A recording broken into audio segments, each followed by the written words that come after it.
I am Amanda Mitchell, 32 years old, and I was clutching my handcrafted gifts as I approached my father William's mansion for our annual Christmas gathering. The presents looked painfully modest against the backdrop of marble columns and luxury cars. Little did my stepmother Diane and her children know that I could buy this entire estate 10 times over. I deliberately keep my success hidden, testing who truly cares about me versus my money. My heart raced with familiar anxiety as I rang the doorbell. Growing up, it was just my dad, William, and me. We had a beautiful relationship. He was both mother and father after Mom died from cancer when I was 10. Those 5 years alone with him were some of the happiest of my life. Dad owned a moderately successful local hardware store. While we weren't wealthy, we had everything we needed. He taught me the value of hard work, creativity, and finding joy in simple things. Every night, he would sit by my bed and tell me stories about my mother, keeping her memory alive through his words. Everything changed when I turned 15. Dad met Diane at a business convention. She was glamorous, sophisticated, and worked in luxury real estate. 6 months later, they were married, and suddenly our modest but happy home was invaded by Diane and her 2 children, Brittany, 18, and Jackson, 16. From day one, there was a clear divide. Diane had expensive tastes and constantly complained about our quaint home and simple lifestyle. Dad, still healing from losing Mom and clearly smitten with Diane, began working longer hours to afford the life his new wife expected.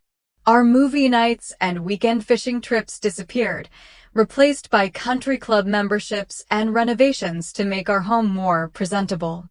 Brittany and Jackson made no effort to hide their disdain for me. They attended private school and made sure I knew how superior their education was compared to my public school. When I got straight A's, Brittany would dismiss it with, "Well, public school standards are so much lower." Jackson would accidentally spill things on my homework or borrow my things without asking, then return them damaged. What hurt most was how Diane gradually turned my father against me. It was subtle at first, little comments about how I should be more refined like Brittany, or questioning why I was so difficult when I simply wanted to maintain some of our old traditions. Dad began to see me through her eyes, as somehow lacking or needing improvement. By the time I graduated high school, I felt like a stranger in my own home. Diane had convinced Dad to remodel my bedroom into a home gym while I was at summer camp, moving my things to the much smaller guest room without consulting me. "You should be grateful," she said when I returned. "This room has much better lighting for your complexion." The day I turned 18, I moved out. Dad seemed torn but ultimately sided with Diane when she called me dramatic and ungrateful. I had saved every penny from my part-time jobs and scholarships, covering most of my college tuition. I promised myself I would never again depend on anyone for financial security. In college, I discovered my talent for coding and web development. While studying computer science, I created a platform that connected small businesses with freelance professionals. What started as a class project grew rapidly. By graduation, I had investors knocking at my door. By 25, my company, Talent Bridge, had gone national. By 28, we expanded internationally. At 30, I sold a portion to a major tech corporation while maintaining controlling interest, walking away with 9 figures in my bank account. Today, at 32, I run a tech empire valued at over $2 billion. I have offices in New York, San Francisco, London, and Singapore. Next week, we're opening our newest location in Dubai. Yet despite all this success, I kept it hidden from my family. I maintain a simple apartment in my hometown, drive a rented mid-range car when I see them, and dress modestly. I never post on social media. My executive team respects my privacy. Business publications use an old college photo when featuring me, and I rarely do interviews. This way, my father and stepfamily have no idea why I maintain this charade. Initially, it was self-protection. Then it became a test. If they couldn't respect and love me as a moderately successful web designer, then they didn't deserve to share in the fruits of my actual success. Every Christmas, I return home bearing thoughtful but inexpensive gifts, enduring their condescension and barely veiled disappointment. Each year, I tell myself it will be the last, but something always pulls me back, the hope that my father will finally see through Diane's manipulations, or perhaps a childhood fantasy that we could be a real family. This Christmas feels different, though. 3 months ago, Dad had a minor heart attack. He recovered fully, but the incident shook me. Life is short and fragile. Maybe it's time to stop the charade and finally show them who I've become, not to gloat, but to reclaim my dignity and perhaps rebuild an honest relationship with my father before it's too late. The mansion looked like something from a holiday magazine cover. White lights tracing every architectural feature, massive wreaths hung on the double doors, and through the windows I could see the enormous Christmas tree glittering in the foyer. Dad had owned a comfortable home before Diane, but after they married, they quickly upgraded to this 7-bedroom monstrosity in the most exclusive neighborhood in town. I parked my rented Toyota between Brittany's Mercedes and Jackson's BMW, feeling the familiar knot in my stomach. My real car, a custom Tesla, was sitting in my private garage 2 states away. Taking a deep breath, I gathered my handcrafted presents from the passenger seat and approached the front door. Diane answered my knock, champagne flute in hand. At 52, she remained strikingly beautiful, her blonde hair professionally colored and styled, her figure maintained through rigorous personal training, her face subtly enhanced by the best cosmetic procedures money could buy. "Amanda, you made it," she said, her smile not quite reaching her eyes. Her gaze flicked disapprovingly over my simple sweater and jeans. "Everyone's already here. We were just about to start appetizers, without you." "Sorry, traffic was heavy," I replied, though I'd actually been parked down the street for 20 minutes, gathering my courage. She stepped aside to let me enter, but didn't offer to take my coat or help with the presents. The house smelled of pine, cinnamon, and the expensive signature scent Diane had custom-made for her home. "Love what you've done with the place," I said, noting the professional decorations that had clearly cost thousands. "Oh, this?" Diane waved dismissively. "Just a little something the designer threw together. We were in Aspen until yesterday, so I didn't have time to really put my touch on it this year." In the great room, Brittany and Jackson lounged on the Italian leather sectional, both engrossed in their phones. At 35, Brittany worked nominally for her mother's real estate company, though her Instagram suggested her true occupation was influencer. Jackson, 33, had bounced between 3 finance jobs in the past 5 years, each time explaining his departure as being ready for new challenges rather than the performance issues I'd heard about through industry contacts. "Hey, sis," Jackson said without looking up, his tone suggesting I was an interruption rather than family. I glanced up briefly. "Oh, cute sweater. Is that from Target? They have such adorable budget options these days." Before I could respond, my father entered from his study. At 63, he looked older than his years, his face lined with stress and his hair completely gray. The heart attack had taken its toll, leaving him with a slightly stooped posture and a new weariness in his eyes. Still, his smile when he saw me was genuine, if reserved. "Amanda," he said, crossing the room to give me a quick hug. "Good to see you, sweetheart." I felt the familiar pang of love mixed with hurt. This man, who had once been my whole world, now felt like a distant relative, someone I recognized, but didn't truly know anymore. "Hi, Dad. You look good. How are you feeling?" "Oh, fit as a fiddle," he said, though the way he absently rubbed his chest suggested otherwise. "The doctors say I'm making an excellent recovery." "William, Darling, Diane interrupted. You know Dr. Goldstein said to avoid excitement. Amanda, your father needs to stay calm and relaxed. The implication that my presence might somehow harm him stung. I'd grown used to Diane's subtle jabs over the years. The gifts look lovely under the 12-foot Norwegian spruce, Diane continued, gesturing to the massive tree dominating one corner of the room. Though we really went overboard this year.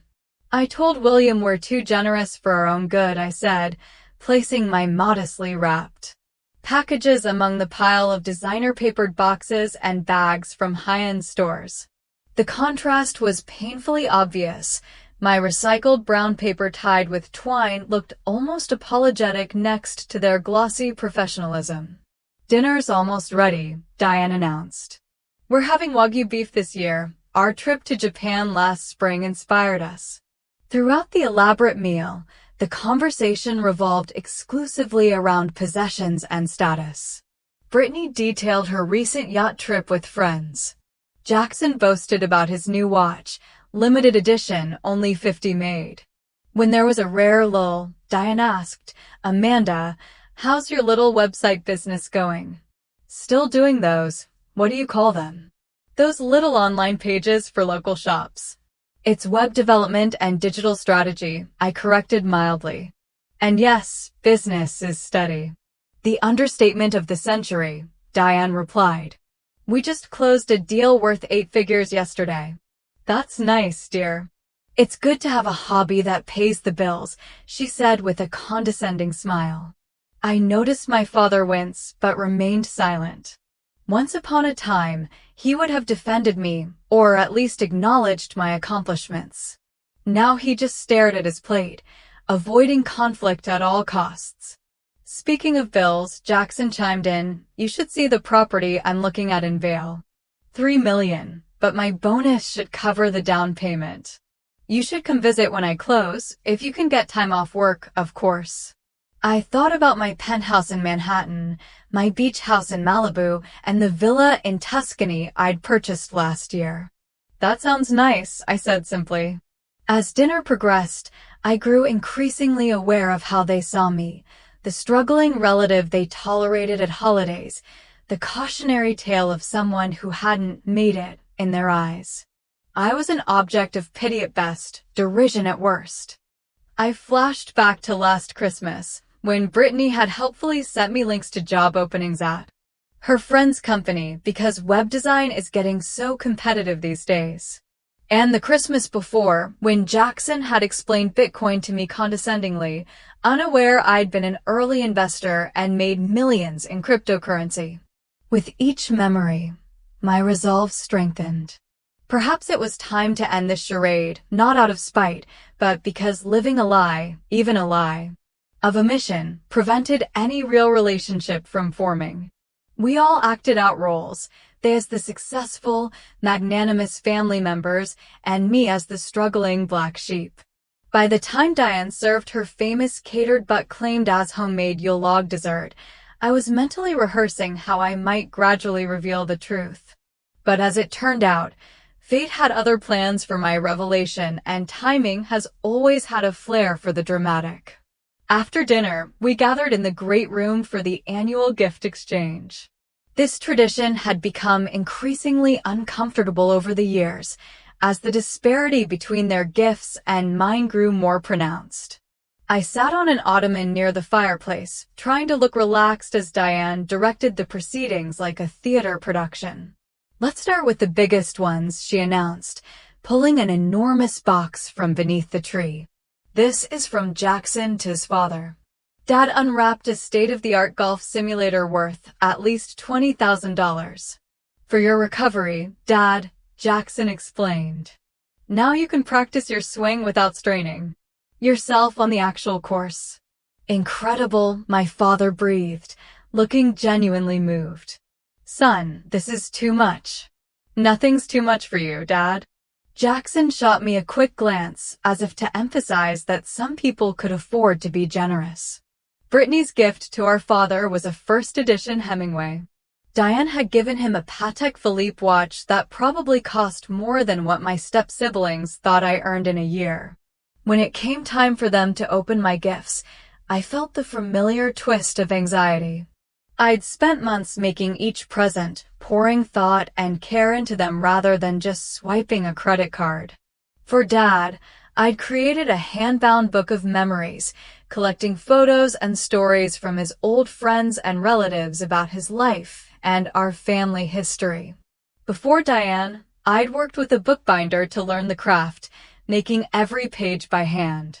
Diane received a hand-painted silk scarf featuring a landscape of the small Italian village where her grandparents were born, information I'd subtly gathered over the years. The painting had taken me weeks to perfect. For Brittany, I designed custom jewelry, a delicate silver bracelet with tiny charms representing significant moments in her life, including a miniature replica of the ballet she performed as a child. Jackson's gift was a series of custom illustrations depicting the vintage cars he loved, drawn in an architectural style that highlighted their engineering details framed in what I had carved myself. Dad opened his gift first, and for a moment, I saw a flicker of the father I remembered.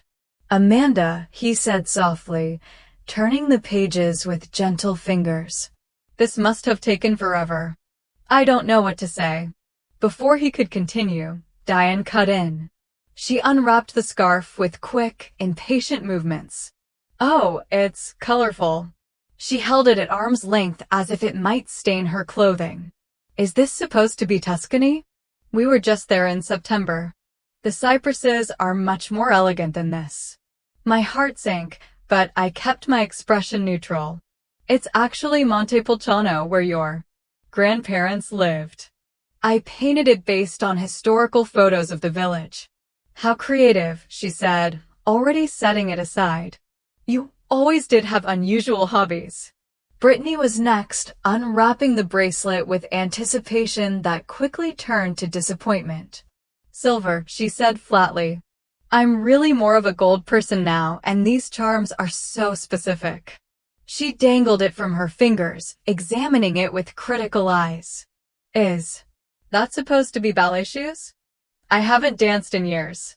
I watched them dismiss my gifts as easily as one might reject a poorly fitting glove. And in that moment, I saw how little they truly knew or cared about me. Yet I also knew my work was genuine, my love stitched into every page, brushstroke, and link of silver. And if they couldn't see that, then perhaps it was time I stopped playing their game. I presented her with ideas for improving their social media approach, and she actually implemented them. "You have good instincts," she told me after the campaign showed positive results. "Keep developing them." My first promotion came after I stayed late for a week straight to help rescue a project for a major client. The small raise meant I could quit the grocery store job and focus more on my studies. The second promotion, 18 months later, allowed me to move to a slightly better apartment, one without roaches and with reliable hot water. There were still moments of crushing doubt, when a pipe burst in my apartment, ruining my textbooks, when I got sick but couldn't afford to miss work. When I saw photos on social media of my high school friends graduating from prestigious universities while I was still piecing together my education one community college class at a time. But with each challenge I overcame, my confidence grew. The scared 18-year-old who had stood in the rain that night was transforming into someone stronger, someone who solved her own problems and charted her own course. The memory of my mother's slap and my father's silence still hurt, but it no longer had the power to break me. 3 years after being thrown out, I completed my associate's degree. Elaine took me to dinner to celebrate, ordering champagne despite my protests that I couldn't afford such an expensive bill. "My treat," she insisted. "Besides, I have an ulterior motive." She outlined a new position she'd created specifically for me, a role that would give me more responsibility and creative input in their campaigns. The salary she mentioned made me choke on my champagne. "You've earned this," she said, sliding the official offer letter across the table. "I have a feeling this is just the beginning. For you, Samantha Turner." That night, looking at the offer letter on my small kitchen table, I allowed myself to really believe for the first time that I wasn't just surviving anymore, I was building something. The path forward still held challenges, but for the first time since that rainy night, the future looked bright with possibility rather than daunting obstacles. And I had done it all without crawling back to beg forgiveness for the crime of wanting to control my own destiny. For years after being kicked out, I stood in an auditorium wearing a cap and gown, waiting to receive my bachelor's degree in business administration. I had completed my 4-year degree while working full-time, transferring my community college credits and taking night and weekend classes. The path had been longer than for traditional students, but I had done it debt-free and with real-world experience already on my resume. In the audience, Elaine cheered loudly as I crossed the stage. My parents' seats remained empty. I hadn't invited them. Some wounds were still too raw, too deep to bridge. 2 weeks after graduation, Elaine called me into her office and closed the door, her expression unreadable. "I've been watching you develop for years now," she began, and my stomach dropped. "You've outgrown us. Your ideas are bigger than what we can implement here. You need to start your own company." I laughed, thinking she was joking. With what capital? My massive savings from my entry-level marketing salary? She slid a check across the desk, her personal check for $50,000. "Consider this seed money," she said. When I tried to refuse, she added, "Not a gift, but an investment. I want 15% equity in whatever you build." With shaking hands, I accepted both the check and the challenge. I rented a tiny office space, barely more than a closet, and registered Turner Marketing Consultants as an official business. My focus would be helping small businesses develop digital marketing strategies, an area traditional agencies often neglected due to smaller budgets. The first 6 months were terrifying. I took on any client I could find, working 18-hour days handling everything from strategy to implementation to bookkeeping. 2 clients canceled their contracts, nearly sinking me before I'd properly begun. I learned painful lessons about contracts, cash flow, and setting proper expectations. The turning point came when I developed a social media campaign for a struggling local bakery that increased their foot traffic by 300% in 1 month. The owner, thrilled with the results, referred me to other small business owners. Word spread, and suddenly I had more potential clients than I could handle alone. I hired my first employee, a recent graduate, named Lisa, who reminded me of myself a few years earlier, then a second, then a third. By the end of my 2nd year in business, Turner Marketing occupied a real office with 8 employees, and I had repaid Elaine's initial investment while she retained her equity stake. It was during a pitch meeting for what would be our largest client yet that I met Michael Reynolds. He owned a chain of sustainable home goods stores and was looking to expand nationally. Unlike most potential clients who focus solely on metrics and ROI, Michael asked thoughtful questions about my business philosophy and long-term vision. "I like how you think," he said at the end of my presentation. "You understand that marketing isn't just about selling products. It's about building relationships with customers who share your values." We won the contract, and over the next few months, I worked closely with Michael to develop his brand's expansion strategy. Our professional relationship gradually evolved as we discovered shared interests beyond business, a love of obscure documentaries, hiking trails, and passionate debates about environmental policy and the best way to make pizza dough from scratch. On our 3rd dinner meeting that had nothing to do with business, Michael asked if he could kiss me. The fact that he asked permission rather than assuming it, a small gesture of respect for my boundaries, told me everything I needed to know about his character. Our relationship progressed with the same thoughtfulness. Michael celebrated my ambition rather than feeling threatened by it. When my company secured its first million-dollar client, he surprised me with champagne and took me skydiving, something I'd mentioned wanting to try someday when I had time.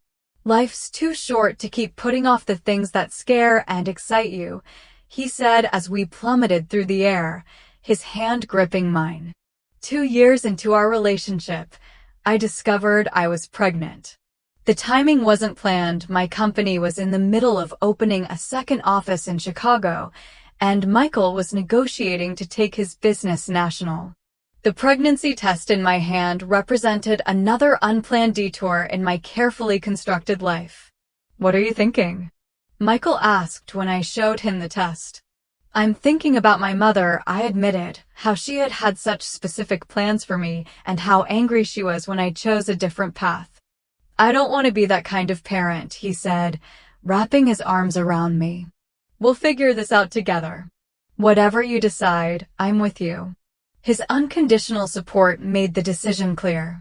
9 months later, our daughter Emma came into the world, 5 pounds 6 ounces of determination, with her father's green eyes and what the nurses called a very opinionated cry. Holding her, I made a silent promise that she would always know her voice mattered, her choices were her own, and that love didn't come with conditions. Balancing motherhood with running a growing company presented challenges I hadn't anticipated.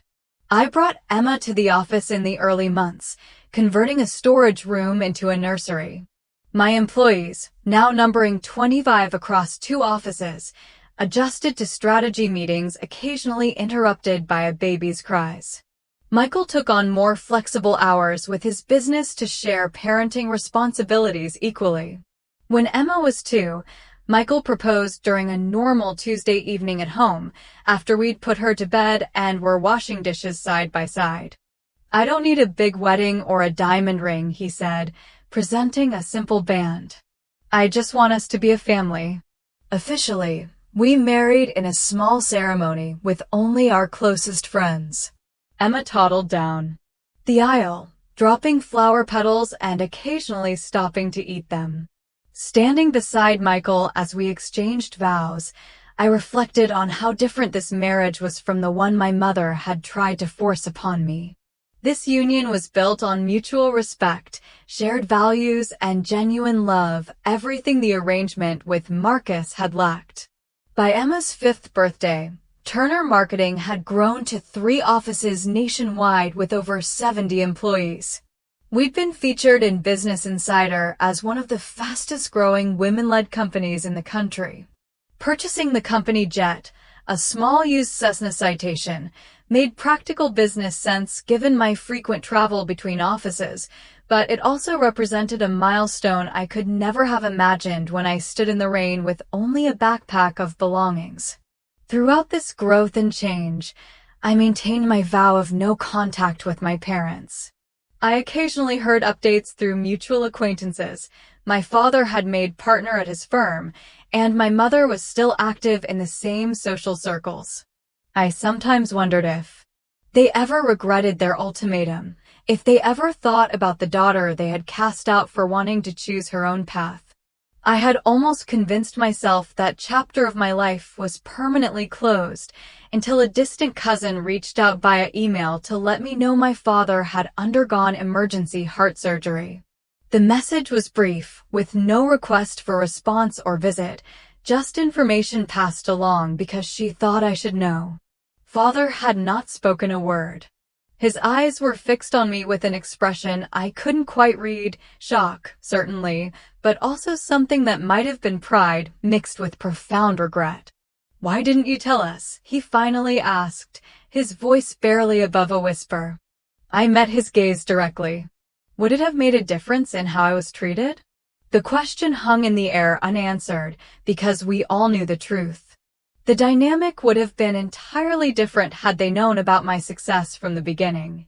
I would have been the favored child, the one whose opinion mattered, whose feelings were considered all these years. "When we thought you were struggling, you were actually more successful than any of us," Brittany said slowly. I finished for her. Yes, but why drive a Toyota? Why stay in that little apartment when you visit? Why wear? Diane gestured at my simple clothing, unable to comprehend someone with wealth choosing not to flaunt it. I wanted to know if I mattered to this family, regardless of what I could provide, I answered honestly. I wanted to know if who I am was enough, without the trappings of success. The uncomfortable truth settled over the room like a heavy blanket. My phone buzzed again. My team needed final approval on the terms. As I turned to handle this last piece of business before departing, I caught sight of the discarded handmade gifts, the bracelet Brittany had dismissed, the illustrations Jackson had barely glanced at, the scarf Diane had set aside with barely concealed disdain. Each represented hours of thought and care, deemed worthless because they didn't come with a prestigious brand name or high price tag. The irony wasn't lost on me. The gifts they had rejected as inadequate had actually cost me more, in time, effort, and genuine sentiment, than anything they could purchase from a luxury boutique. I need to go, I said, gathering my coat and purse. There's a company to run and a deal to close. As I moved toward the door, the silence behind me felt heavy with unspoken realizations and rapidly recalculating perspectives. I had reached the foyer when I heard hurried footsteps behind me. I turned to see all four of them following. Their expressions transformed. Diane's usual composure had crumbled into something approaching panic, while Brittany and Jackson looked like children caught in a lie. My father's face showed the most complex emotion, a mixture of shame, pride, and profound regret. Amanda, wait, Diane said, her voice suddenly warm and inviting. There's no need to rush off. Family is more important than business. Surely your team can handle this without you. I raised an eyebrow. Funny, moments ago, she seemed quite irritated that my little web design business was interrupting family time. Brittany stepped forward, the bracelet I'd made now prominently displayed on her wrist. I was just teasing about the gift, sis. It's actually quite artistic, very avant-garde. The craftsmanship is impressive. Jackson added, holding up the car illustrations I'd drawn. I was thinking these would look great in my office. People would ask about them, and I could say my talented sister made them. Their sudden shift in attitude might have been comical if it weren't so painfully transparent. The casual cruelty had instantly transformed into fawning interest, now that they realized who I actually was and, more importantly, what I could potentially do for them. It must have been difficult, Diane said, her tone dripping with newfound sympathy, building such a successful company all on your own. If only we'd known. William has so many business connections. I couldn't help but laugh. The same connections you claimed weren't good enough when I asked for advice after college, when you told Dad it wasn't worth bothering his important friends for my little project. Diane's face flushed. That was a misunderstanding. I only meant. I know exactly what you meant, I interrupted, surprising myself with my calmness. You never thought I'd amount to anything. None of you did. That's not true, Jackson protested weakly. Isn't it? Last Christmas, you spent 20 minutes explaining how my business model was flawed and would never scale. To the person who literally invented it. He had the grace to look embarrassed. I was just trying to help. No, I corrected him. You were trying to feel superior. You all were, for every Christmas, every family gathering. It was the same dynamic, you positioning yourselves as the successful ones, graciously tolerating the family disappointment. Brittany's expression hardened slightly. Well, you can't blame us for not knowing. You deliberately hid your success. That's on you, not us. You're right, I acknowledged. I did hide it at first. It was self-protection after years of having my ideas dismissed and my abilities questioned. I wanted to build something without your negative voices in my head. But then it became something else, a test. A test to see if who I am matters more to this family than what I have. to see if any of you would ever value me as a person, rather than measuring me by my bank account or status symbols. My father asked, speaking for the first time, "What kind of test?" I turned to him, feeling the old hurt rise up. "A test to see if who I am matters more than what I have." The silence that followed was damning. "Dad," I said more gently, "did you know about my company?" He hesitated, then nodded slowly. "Not everything, not the full extent, but yes, I knew you were doing well. A client of mine mentioned seeing you at a tech conference a few years ago. I looked up your company afterward." The revelation hit me like a physical blow. "You knew, and you never said anything. You let them treat me this way, year after year."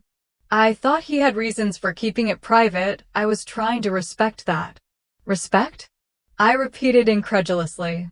"You sat silently while they mocked me, dismissed me, treated me like I was nothing. Was that respect, Dad?" His eyes filled with tears. "I was wrong. I've been wrong about so many things, Amanda. After your mother died, I was so lost. When Diane came along, she was strong and confident, everything I wasn't. I let her make decisions I should have made. I let her set the tone for our family because it was easier than standing up for what I knew was right." "That's not fair, William," Diane interjected. "I've only ever wanted what's best for this family." "No," I said firmly. "You wanted what was best for your image. This family has always been a status project for you, Diane. My father and I were fixer-uppers, potential, if properly renovated, but embarrassing in our original state." Diane drew herself up indignantly. "That's a terrible thing to say after all I've done for you." "What exactly have you done for me?" I asked, genuinely curious. "Name one thing you've done out of pure care for my well-being, rather than how it would reflect on you." Her silence was the only answer needed. "I didn't come here tonight planning to reveal any of this," I continued. "I've been playing this role for so long it became almost comfortable. But sitting there, watching you all dismiss gifts I poured my heart into because they didn't come from luxury brands or cost thousands of dollars, something finally broke." I turned to my father again. "The saddest part is that none of you know me at all. You don't know that I fund scholarships for girls and technology. You don't know I've built schools in developing countries. You don't know I mentor young entrepreneurs, or that I've helped draft legislation to protect gig workers' rights. The only measure of success you understand is the one with a dollar sign attached." My phone buzzed again. My team was waiting for my final decision on the Dubai negotiation. "I need to take this call," I said, "and then I need to leave." "You're really going to fly to Dubai tonight on Christmas?" Brittany asked, as if the concept was unfathomable. "Some of us have built something valuable enough to be worth flying across the world for," I replied. "And unlike this family, my team actually needs me." As I turned to go, my father reached out and gently caught my arm. "Amanda, please. I know I failed you in so many ways, but you're still my daughter, and I love you. Is there any way we can start over? Any way to make this right?" I looked into his eyes, the eyes that once reflected nothing but pride and love when they looked at me. Behind the shame and regret, I could still see traces of the father I remembered. "I don't know, Dad," I answered honestly. "But any new beginning would have to be built on truth, not pretense. No more performances. No more roles. No more measuring a person's worth by their material success." He nodded, a tear sliding down his cheek. "I'd like that more than anything." The chauffeur appeared at the door again, informing me that we needed to depart immediately to make our flight window. The Dubai meeting couldn't wait. Millions of dollars and hundreds of jobs depended on closing this deal successfully. I had a decision to make, and it wasn't just about tonight. It was about what kind of future, if any, I wanted with these people who shared my blood, but had felt like strangers for so long. "Give me one moment," I told the chauffeur, stepping into the living room to take the call from my executive team. I quickly approved the negotiation strategy, authorized the additional funding required to secure the deal, and confirmed I would arrive in Dubai within the next 18 hours to finalize everything in person. When I ended the call, I found my family still waiting, their attitudes completely transformed. Diane had retrieved the silk scarf I'd painted for her and was now wearing it prominently. Brittany admired the bracelet as if it were made of diamonds rather than silver. Jackson held the car illustrations like precious artifacts.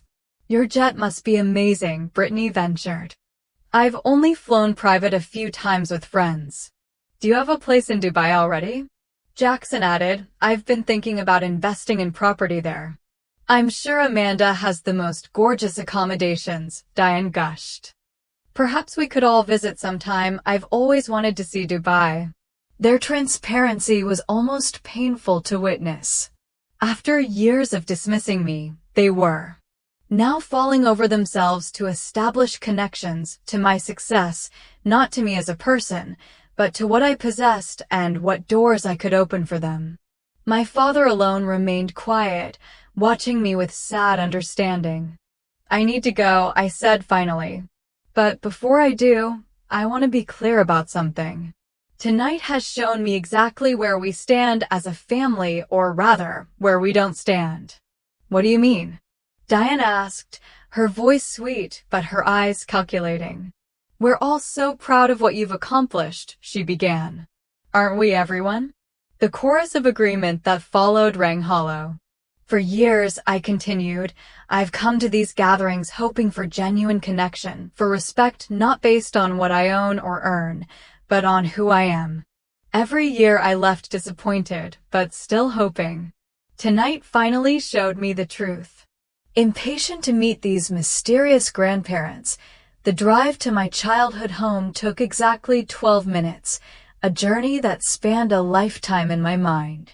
As we pulled up to the familiar two-story colonial, I noticed signs of neglect that hadn't been visible in the online photos.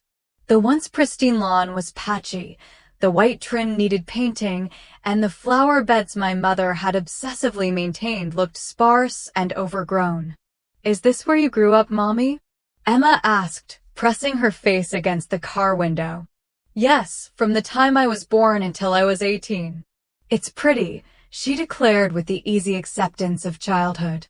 We sat in the car for several minutes while I gathered my courage. Finally, taking a deep breath, I helped Emma out and walked up the familiar path to the front door. The doorbell chime was the same one I remembered, a pretentious Westminster melody my mother had specially installed to impress visitors. The door opened to reveal my father, noticeably thinner than in his website photo, wearing a cardigan despite the warm weather. His eyes widened in shock, his mouth forming a perfect O of surprise. "Samantha," he whispered, as though seeing a ghost. "Hello, Dad," I replied, my voice steadier than I felt. His gaze dropped to Emma, who was partially hiding behind my legs while peering curiously at the stranger. "Who's at the door, Robert?" My mother's voice called from inside, followed by her appearance in the hallway. She froze mid-step when she saw me, her hand flying to her throat. "I thought it was time for a visit," I said into the silence, "and for you to meet your granddaughter." At the word granddaughter, my mother's knees seemed to buckle slightly. My father reached out to steady her, an automatic gesture that spoke of long habit. "This is Emma," I continued, gently urging my daughter forward. "Emma, these are your grandparents, Mr. and Mrs. Turner." Emma, suddenly shy, pressed closer to me but offered a small wave. Would you like to come in?" my father finally managed, stepping back from the doorway.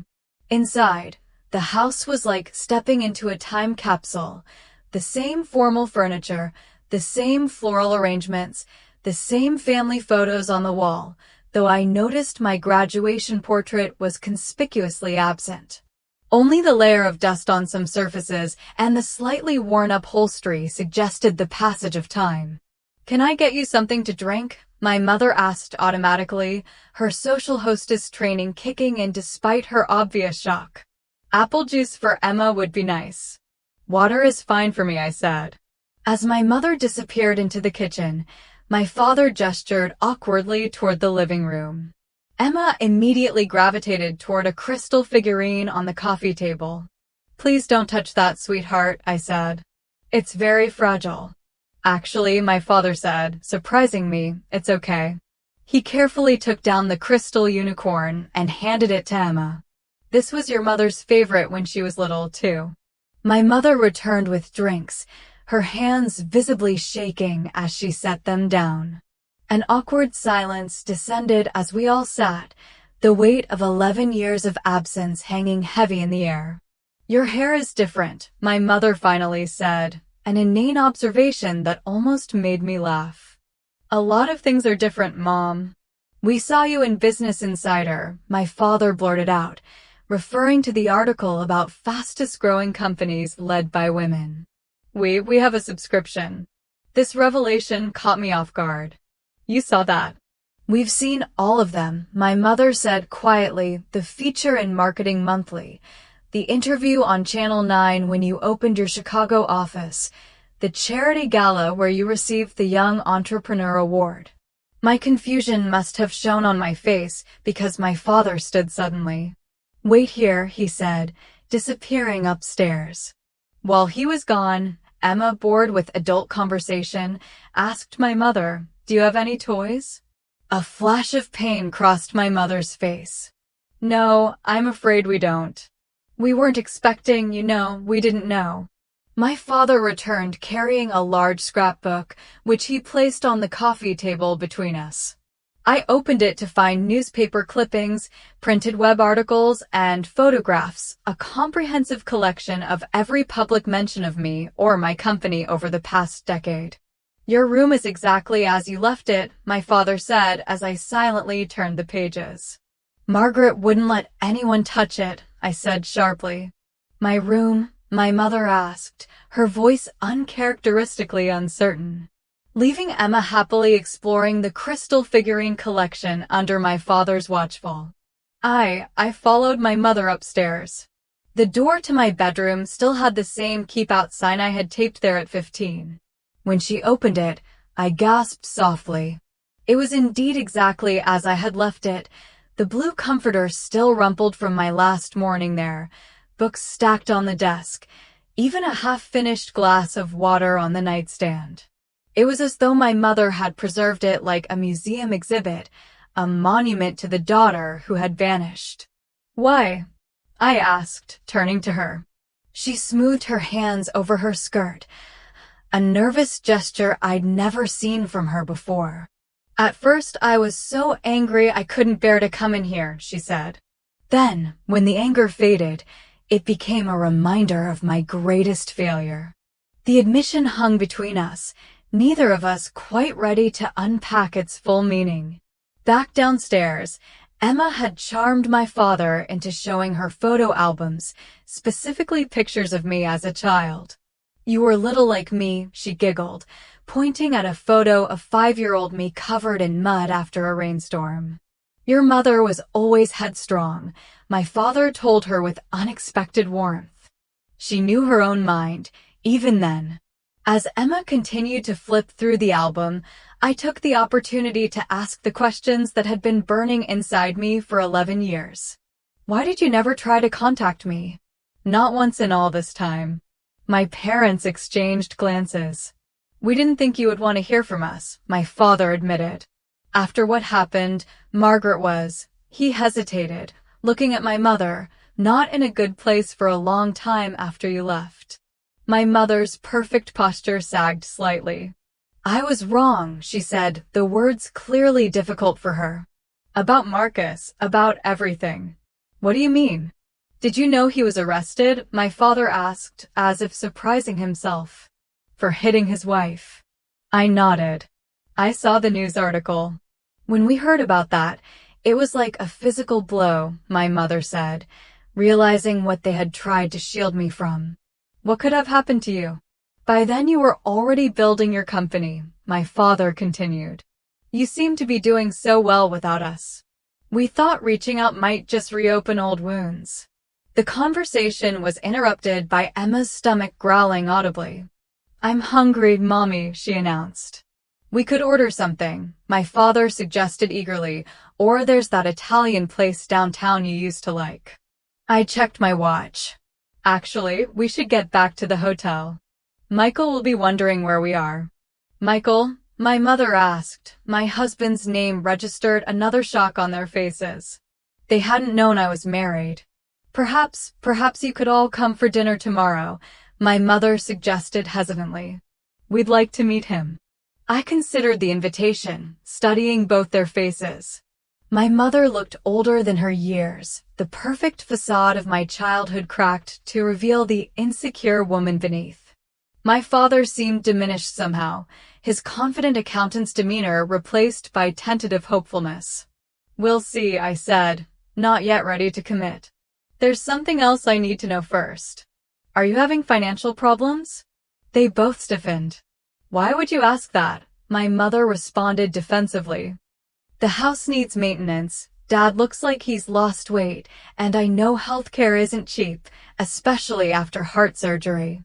My father sighed deeply. "The firm downsized 3 years ago. I wasn't let go, but my partnership track evaporated.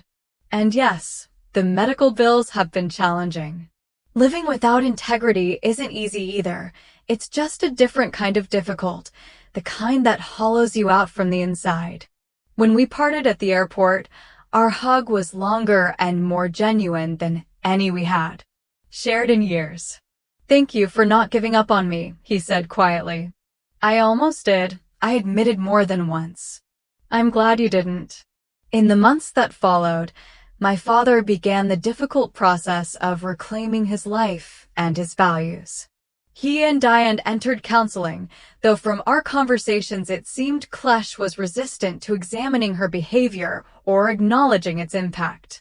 My step-siblings maintained distance, apparently deciding that if I wouldn't be an easy source of advantage, I wasn't worth the effort of genuine relationship. By the following Christmas, much had changed. My father had moved into his own apartment, choosing to separate from Diane after she refused to acknowledge or address the dynamics that had damaged our family. He was volunteering at a local youth center, teaching woodworking to kids from disadvantaged backgrounds, reconnecting with the man he had once been, who valued creating and giving back rather than gathering at the mansion for another performance of family harmony. My father and I met in New York. I showed him my company headquarters, introduced him to my team, and then we spent the holiday weekend at my penthouse, cooking together and talking honestly about our lives. I had decided to end the secrecy about my success across all areas of my life. At first, it felt vulnerable. I had used the disconnect between my appearance and my achievements as a shield for so long, but increasingly I found freedom and authenticity in no longer compartmentalizing different aspects of who I was.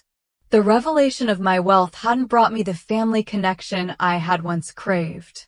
Instead, it had clarified which relationships were worth investing in and which were based on superficial values I didn't share. My father and I were rebuilding slowly but genuinely.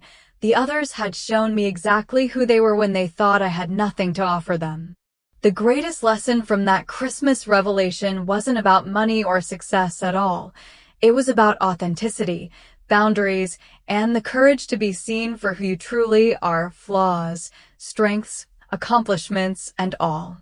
It was about recognizing that while we can't choose our biological family, we can choose how we engage with them and what standards we require for a healthy relationship. True wealth, I had discovered, wasn't measured in dollars or properties or private jets. It was found in relationships built on mutual respect and genuine care. It was in the integrity with which you lived your life and the positive impact you created for others. By those measures, I had indeed become wealthy beyond measure, not when my company valuation hit billions, but when I finally stood in my full truth and required others to meet me there or not at all. Have you ever had to set boundaries with family members who only valued what you could give them rather than who you are? Share your experience in the comments below. If this story resonated with you, please hit the like button and subscribe for more content about authentic relationships and personal growth. Remember that your worth isn't determined by your bank account or what you can provide to others. It's inherent in who you are. My name is Harriet, and if you have been with me through the 16 chapters of this journey, you have probably also had thoughts about family, tolerance, and self-worth amidst life's challenges. Looking back, what has haunted and touched me the most is not the loss or hurt, but the growth after each time I dared to set boundaries for myself and was brave enough to forgive not only others, but myself. Family, as I have experienced, is sometimes imperfect, can hurt us, but is also the place that teaches us the greatest lessons about compassion, resilience, and how to find inner peace. I used to feel lost, used to think I didn't belong anywhere, but it turns out the journey to find acceptance is the journey back to myself, learning to love and respect myself first. What about you? Have you ever felt lonely even when surrounded by the people you love the most? Have you ever had to choose between loyalty to someone else and peace for yourself? Share your thoughts, stories, or just say hello in the comments. If this story brings back a fond memory, leave comment number 1, or let me know where in the country you're listening from. I'd love to hear your thoughts. If you find meaning in simple stories like this, don't forget to subscribe to my channel so you can listen to more journeys of humanity, forgiveness, and new hope every week. Thank you for your patience and empathy throughout this long journey. Hopefully, somewhere along the way, you will find a true home, whether it's big or small, full of people, or just yourself. I wish you strength, happiness, and peace on your own path.